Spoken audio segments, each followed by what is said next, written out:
Como harmonizar a minha vida com Deus? Esta é a mais importante de todas as perguntas. Sabemos que não somos o que devíamos ser. Lá bem no fundo de nosso coração há uma noção do certo e do errado que Deus dá a cada indivíduo. E à luz dessa noção, muito clara e forte nos que conhecem as Escrituras, a consciência nos diz frequentemente: isso não está certo. O que fizeste é ofensivo ao Deus santo e justo que está no céu. Ou, na linguagem das Escrituras, o que fizeste é pecado. Esta é a condição de todos. Ela nos vem do pai da raça. Quando Adão pecou, desenvolveu-se nele uma natureza contrária a Deus, inimiga da justiça e retidão. Essa natureza, escrava do pecado, passou a todos os homens e leva todos a pecar.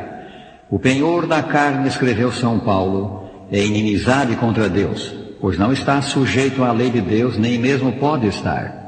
Portanto, os que estão na carne não podem agradar a Deus. Romanos 8, 7 e 8.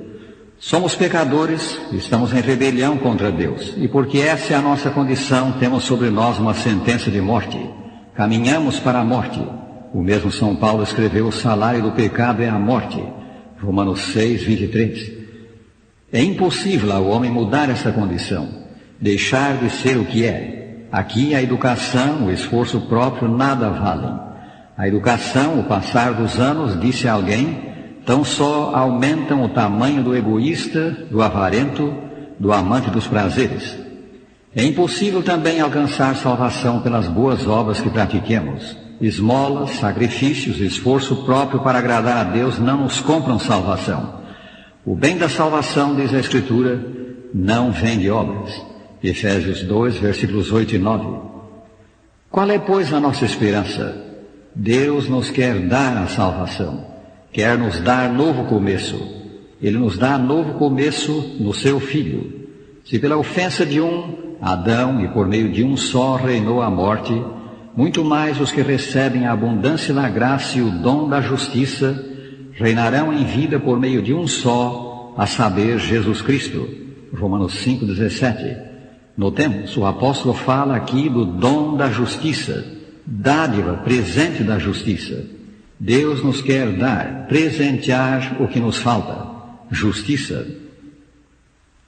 Mas como é isso possível? Fecha Deus os olhos ao pecado e declara o culpado inocente?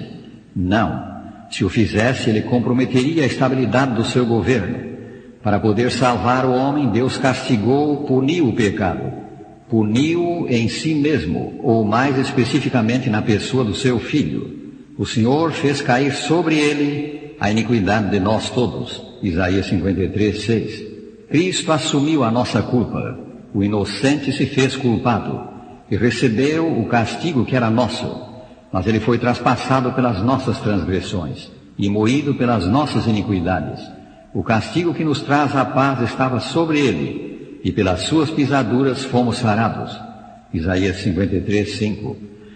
Tendo o pecado sido castigado em Cristo, tendo a justiça sido satisfeita, Deus pode agora estender perdão ao pecador arrependido que aceita o sacrifício de seu Filho como feito em seu favor.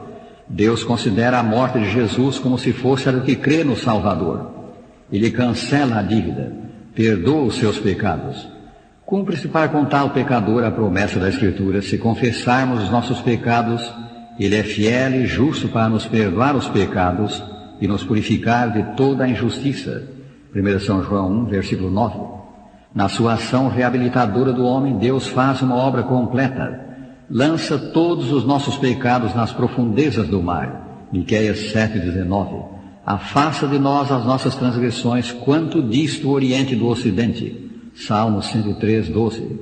Apaga as nossas transgressões e dos nossos pecados não mais se lembra. Isaías 43, 25. Deus não só apaga os pecados que cometemos, Ele põe a nosso crédito a perfeição de seu Filho, a justiça de Cristo, e aparecemos diante dele como se nunca houvéssemos pecado. A condenação desaparece. Agora, pois, escreveu São Paulo, já nenhuma condenação há para os que estão em Cristo Jesus. Romanos 8, versículo 1. Ainda mais, Deus vai um passo além. Ele cria no homem uma nova mente, dá-lhe novo propósito, novo rumo, novo viver. E assim diz a Escritura: se alguém está em Cristo, é nova criatura. As coisas antigas passaram, eis que se fizeram novas. 2 Coríntios 5:17. Mediante o Espírito Santo, Cristo vem viver no coração, e a vida do crente torna-se mais e mais qual a vida do seu Salvador. Estou crucificado com Cristo, escreveu São Paulo, aludindo a essa experiência. Logo já não sou eu quem vive, mas Cristo vive em mim. Gálatas 2:19 e 20. Maravilhoso! A velha vida de pecado cessa. Já não sou eu, pecador, quem vive. Nova vida tem começo, a vida que Deus aprova. Cristo vive em mim. Assim, o que Cristo fez na cruz possibilitou-nos passar da condição de pecadores, inimigos de Deus, para a condição de filhos. Possibilitou-nos passar da morte para a vida.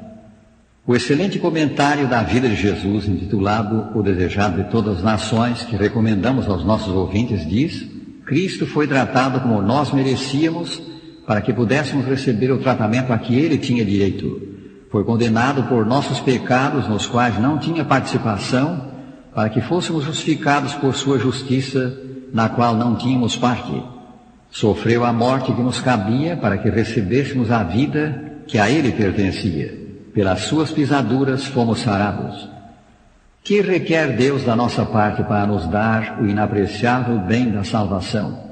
Ele requer fé no Senhor Jesus Cristo como divino humano salvador do homem. Fé em que o imaculado Filho de Deus assumiu os nossos pecados e expiou a nossa culpa, dando a sua vida no lugar da nossa. Esta é a segurança que nos dão as Escrituras, porque Deus amou ao mundo de tal maneira que deu o seu Filho unigênito, para que todo o que nele crê não pereça, mas tenha a vida eterna. São João 3,16. Quão admirável, meus amigos, para nos dar o maior dos bens, perdão, salvação, vida eterna. Deus não exige pagamento, sacrifício, boas obras. Ele pede fé, pede o que todos podem dar. Não que a fé tenha em si mesmo virtude salvadora.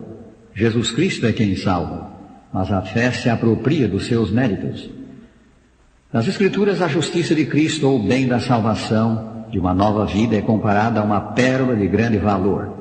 Para possuí-la, devemos preferir Cristo a tudo mais, sobrepô-lo a tudo mais. São dele mesmo as palavras: o reino dos céus é também semelhante a um que negocia e procura boas pérolas. E tendo achado uma pérola de grande valor, vendeu tudo o que possuía e a comprou. São Mateus 13, 45 e 46.